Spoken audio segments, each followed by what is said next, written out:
Excellent. So I first started chatting with Katie maybe over a year ago, maybe even several years ago, or whatever it may be. And we wanted to have Katie on the Cultured Meat and Future Food podcast. And when we found out that schedules aligned, we decided to do it on stage. So here we are. Katie, welcome to the Cultured Meat and Future Food Show. Yeah, thank you for having me, and thanks for putting on a great conference.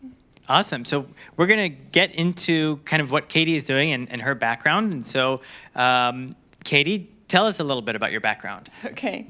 I like to answer this question saying I have 5 degrees and I worked on a 6th degree, and I've used them all. So I have undergraduate degrees in chemistry and biology, which I used to be a high school science teacher and a lab scientist.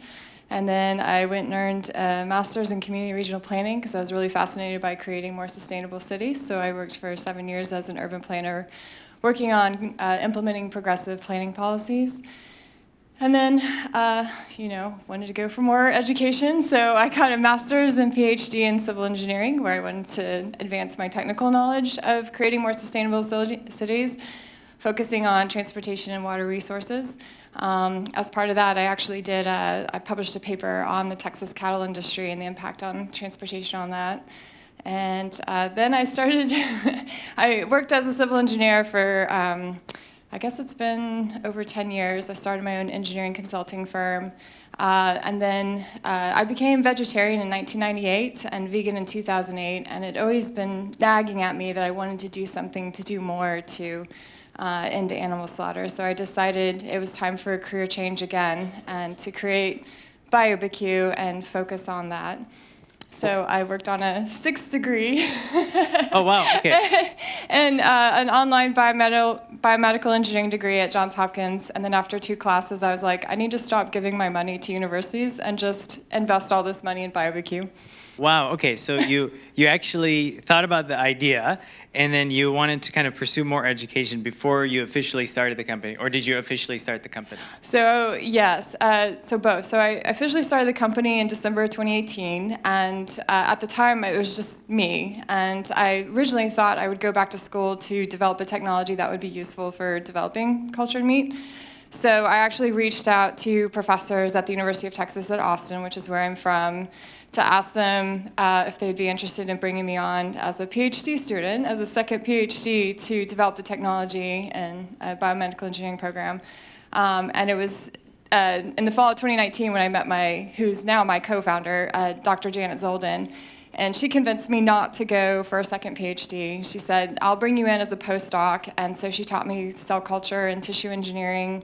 And and we've been working together since the fall of 2019 since. Wow, okay, and so was she familiar with cultured meat, or did you kind of introduce the idea to her? I actually introduced it to her, yeah. So it was a great first meeting with her. I actually emailed several professors, and she was the only one that really expressed interest in it. So I sat down with her and told her about cultured meat, and at that point I'd already been to a cultured meat conference here in San Francisco. This was in 2019.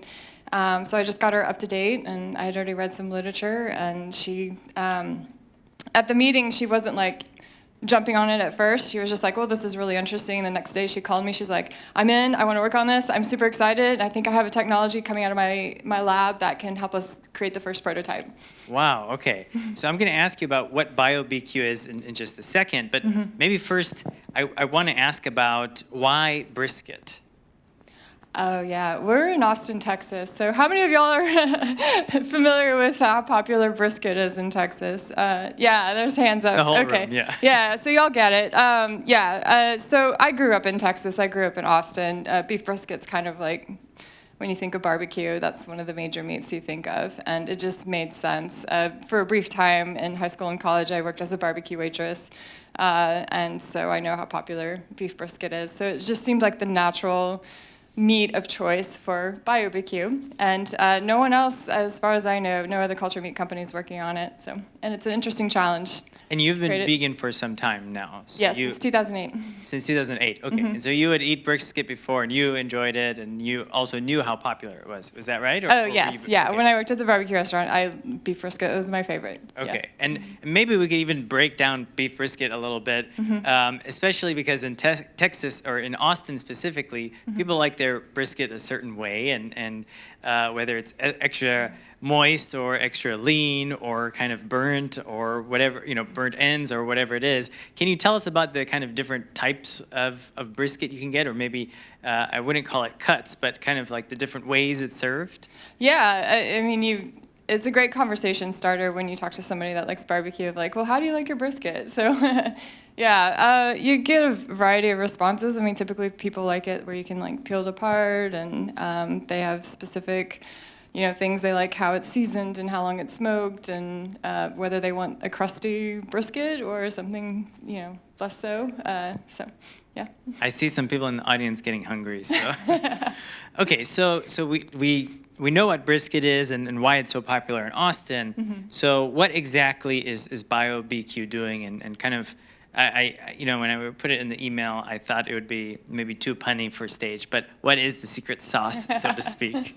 Yeah, I love that. Barbecue sauce is a critical ingredient for barbecue. It can completely change the experience of eating the meat. So BioBQ, I looked at what the other cultured meat companies were doing, and kind of the mission that I wanted for BioBQ, and it seemed like there were companies working on ground meat, and because beef brisket is not ground meat at all, it's very structured. It has a very distinctive look and texture, and it also has a distinctive, flavor profile and fatty acid profile. It just made sense for BioBQ to, focus on beef brisket, and then generally, because of the way our technology works, to focus on whole cut meats. So BioBQ is a cultured meat company focused on whole cut cultured meats, with our first product being beef brisket. Okay, wow. And if you haven't announced it, that's fine, but would you say that you're working both on the fat and the muscle and also the structure? Pretty much everything? Yeah, so we actually work closely with a rancher in Central Texas, and we're able to get both fat and muscle cells. So we've cultured both in the lab. Wow, okay.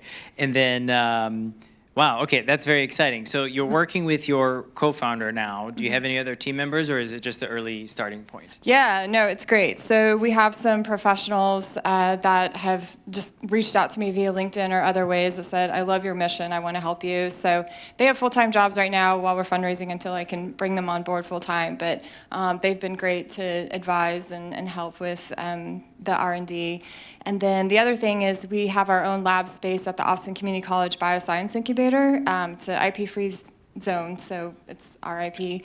And as part of that, there's a biotechnology program for either post-bachelor or they're in high school and doing a dual college degree program. So they're required to have an internship.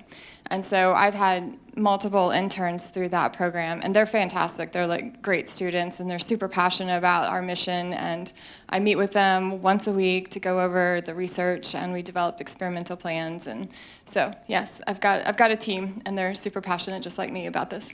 Very cool. And you kind of answered the question I was going to ask. If it's in a university or college setting, IP is kind of a big red flag. But if it's an IP-free zone, then that's really exciting. Yeah, the Austin Community College started that incubator because Austin isn't necessarily known as the biotech industry heavy area. It's usually San Francisco, Boston, but there's definitely a growing movement in Austin to build up the biotech community, and I'm a part of that. So I'm meeting the founders and investors that are involved with biotech, and so the Bioscience Incubator was a part of that movement to create that industry in Austin. Very cool. And we've definitely seen a lot of tech move out to Austin as well. I think Facebook, Tesla, all these different groups have started doing more in Austin specifically. Yes. That's yeah. Austin has changed quite a bit in the last few years because of that. So would you say, or what would you say that the typical, I think it's called Austinite, thinks of when they think of cultured meat?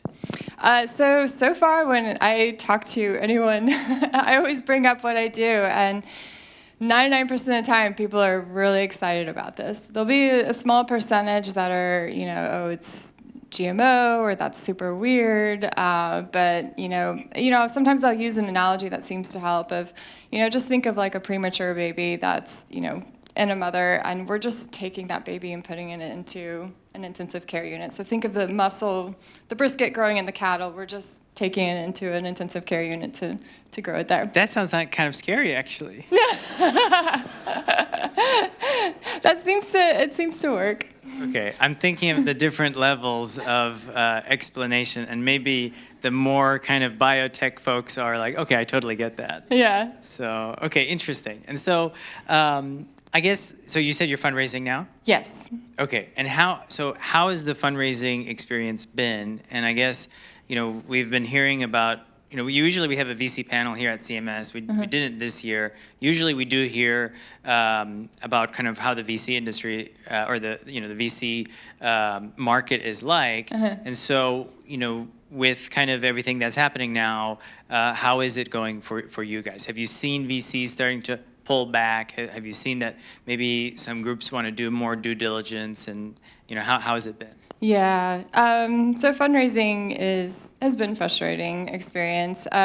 So when we first started, we were getting some media attention, like we were featured in Texas Monthly by the BioBQ editor, which was a big deal, and it was a positive article about cultured meat.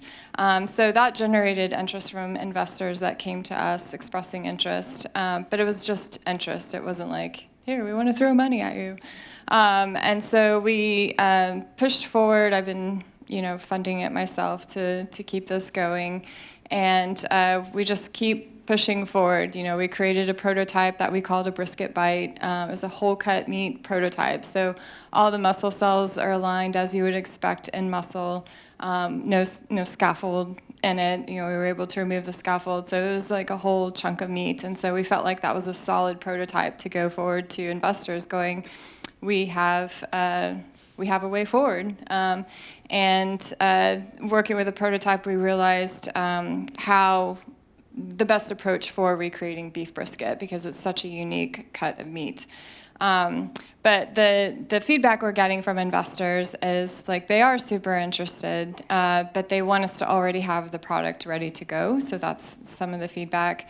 There's been a couple that have been doubtful that cultured meat can meet price parity. And so we just have to emphasize, yes, we're aware of that. We know that self-culture media that is expensive, but we have an idea of how to get the price down. Yeah, so that's the main feedback. I'm super passionate about this. I'm not giving up. It's going to happen, and I'm building my network of people to try to find that person that can believe in this mission and make this happen. I guess if fundraising is not frustrating, then you're probably not doing it right. Right. So, Yeah. so I there's something that's quite interesting is that traditionally it takes a long time to cook brisket and to cook it properly. Sometimes 8+ hours. Could it be that perhaps the BioBQ, and am I saying it right? BioBQ? BioBQ. BioBQ. Is it correct to assume that perhaps the BioBQ brisket could be something that could give you like the result of an 8-hour smoked brisket, but the cook time will be way less? Yes, that's actually something we're super curious to try out once we get a larger size prototype, because we are curious about that. So the reason you have to smoke it for a long time is it has a lot of connective tissue in it. So the brisket is like basically the front part of the cattle, and it's supporting a lot of weight and the movement of the cattle. So there's a lot of connective tissue. So you smoke it to kind of soften that up. And we're going to explore that and see, do we want to recreate brisket exactly as people are used to working with it, which is smoking it for a long time, or do we want to cut back a little bit on that connective tissue and reduce the amount of time that they have to smoke it? So that's a to be determined. We're thinking about it. Yeah, that would be interesting. And I mean, I guess, if you've listened to the podcast before, you might have heard how big of a fan of just egg I am. I feel like it's better than an egg, right? And it's so easy to cook the perfect omelet every time. If you could have like a brisket that you could very easily cook every time and it ends up being really nice, that's a huge selling point. I think that, I don't know if Cyrus is in the audience, but he cooks a mean brisket and that I can't. So, but okay, cool. So in a few minutes, we're going to be opening it up to audience Q&A. So if you do have any questions, feel free to line up on the mic. But I want to ask you about, when you were getting into the industry, and this is, you said, end of 2018, actually, how did you first hear about cultured meat? It was actually, I definitely remember the Mark Post 2013 announcement of the hamburger, and I think I knew about it a little bit before then. And I knew immediately once I heard that that was the win-win solution, because growing up in Texas, I'm constantly invited to barbecues. That's just what you do. I grew up going to barbecue parties, and when I became vegetarian and vegan, of course, it became more difficult for me, and I got to the point where I would start to decline going to barbecue gatherings because I was just like, there's just nothing for me to eat. And so when I heard about cultured meat, I was just like, that's it. That's what we have to do.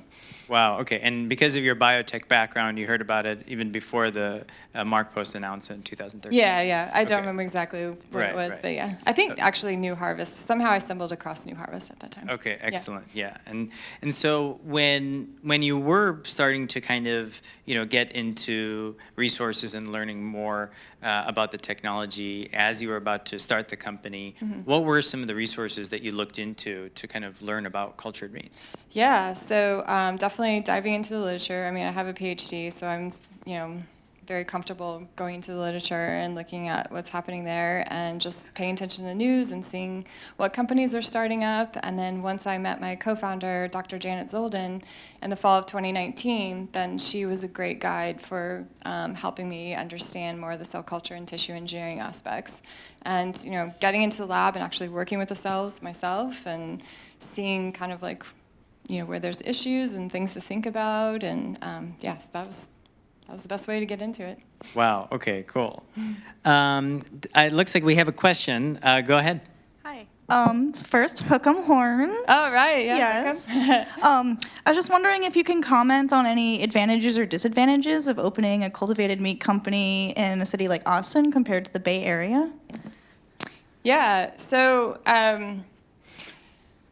yes, we're in cattle country, like Texas. I was talking to somebody about this, like we talk about countries that have food insecurity, whereas Texas does not have that. We are surrounded by cattle ranches and meat, like it's just everywhere. So I have wondered how it would be received in Austin, but so far, like I mentioned, it's when I talk to people about it, people are really excited. I think part of it is Austin is very much a tech progressive city, and they're very open to new products, and so I'm encountering that. But even when I travel to Dallas, for instance, I'll talk to people there, and they're excited. So, I'm encouraged by the feedback I get when I talk to people about this. Thank you. Great, and I think we have another question.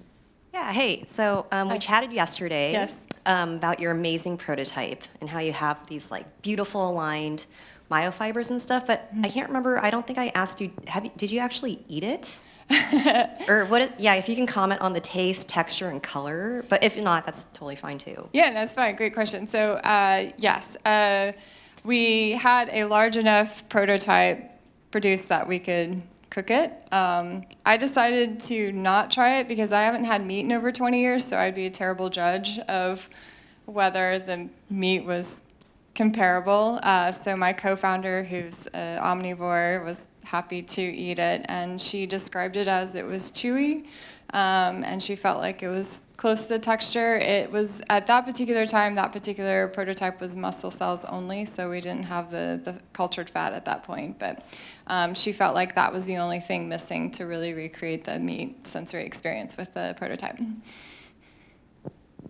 Wow, great. And of course, the topic of discussion in a lot of these conferences is, I guess we would call it hybridization. Do you plan to go to market with plant-based materials as well? Yes, we've been going back and forth on that for a while on whether to create like a plant-based brisket, because as a vegan, I will say that I have not tried a vegan brisket that is There are vegan briskets out there? Yeah, sort of. They label it as such, but it doesn't really look or taste like it. So, so I thought, well, there is a gap in the vegan meat market to have a good brisket that looks like brisket, tastes like brisket. And so I have had that in mind. But I think because we feel so confident in the approach that we're taking with constructing beef brisket with our technological approach, that we just want to focus our energy on that. So I think we've reached the point now where it's like, maybe we can do the vegan brisket at another time, but we're really focused on creating this vegan, or the cultured brisket. I see. Okay, so you would be open to, let's say, the cultured brisket goes very well. You would be open to also creating some sort of like plant-based brisket as well. Yeah, the spectrum. So the plant-based vegan brisket plus a hybrid that has the cultured cells mixed with some type of plant or fungi-based structure, Right. and then the cultured meat. Yeah. Okay, and maybe not for the short term, because I know that will probably change. But in the long term, do you envision this as a CPG product that people can buy off the shelf? Yeah, so we want to go to market first through barbecue restaurants. We already have a barbecue restaurant chain that's super interested in this. So once we have enough product, they want to put it in their test kitchen and season it and smoke it. So we have that down, and I'm talking to some other barbecue restaurants in Texas. And just as a side note, like, it's not just Southern barbecue. We're also looking at Korean barbecue, as another venue for this meat product. So yeah, we think that's going to be a better approach, because we want the pit masters, the people that know how to season brisket, to be the first to introduce this to the public, and then eventually we would want to work with grocery stores to get on the shelves once people become familiar with it.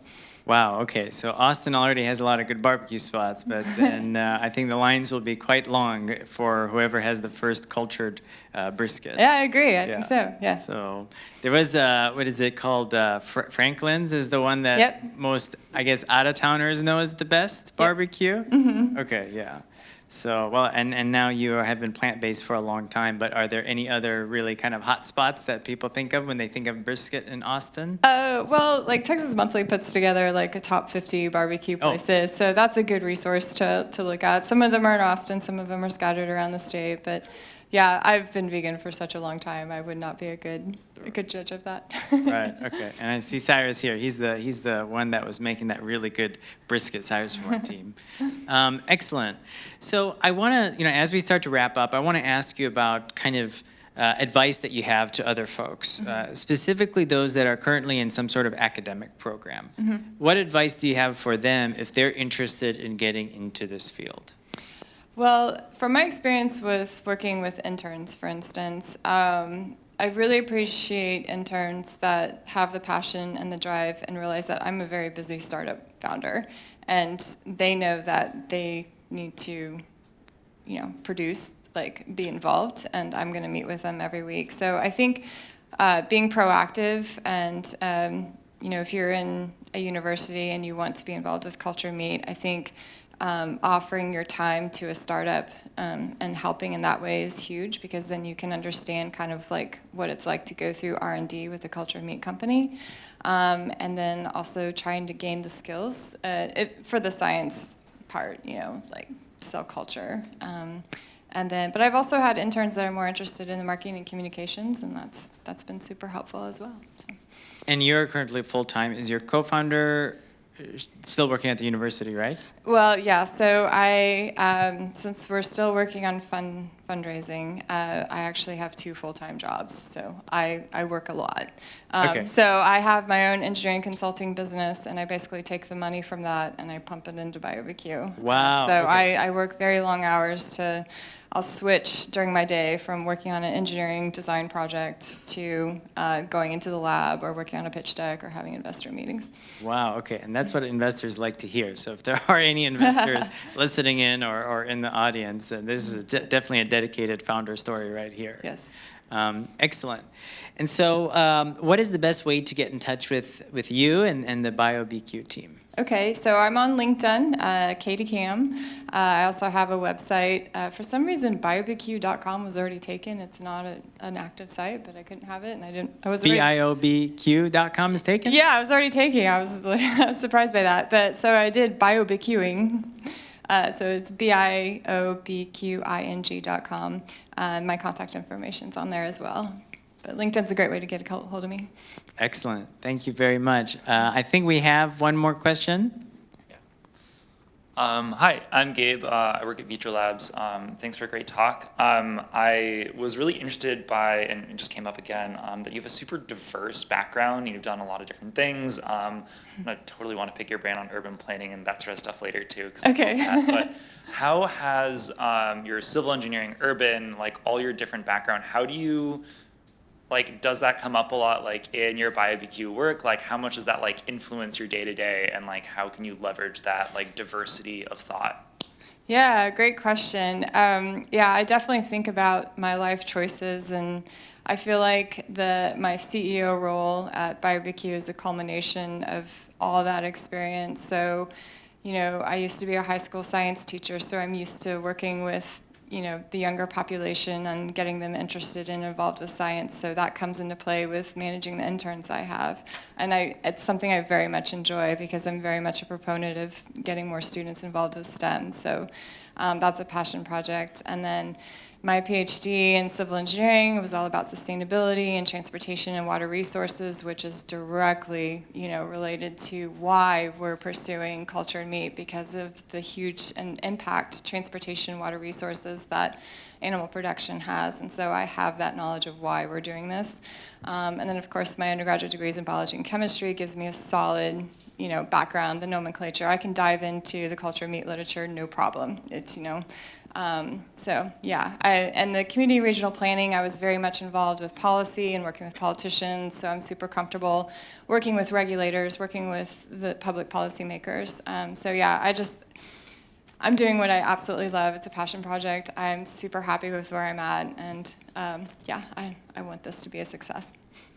Thanks so much. And after just hearing that great opening talk about regulations, maybe you can be helping out on that front too. Yeah. Because you don't have enough going on. But. Yeah, my bandwidth is, I've got a lot going on, but yeah, I want to help in some way.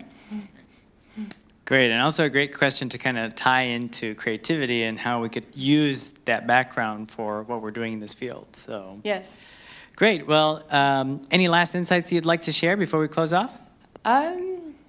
No, I guess the main thing is just keep talking to people about cultured meat and spreading the word. I'm still surprised when I meet people that haven't heard of cultured meat or don't quite understand it. So I think we have a role in this room to continue to talk to people, even strangers. If you're standing in line, just mention it and start spreading the word about what cultured meat is. Use my analogy I mentioned earlier or not. Just figure out what works best for conveying what cultured meat is. And I think that's really big right now, because people think it's science fiction and they don't even think that we're even thinking about this. And so I think that's like the biggest thing that we can do right now to get the world ready for this. Excellent. Well, thank you very much. Okay, thank you.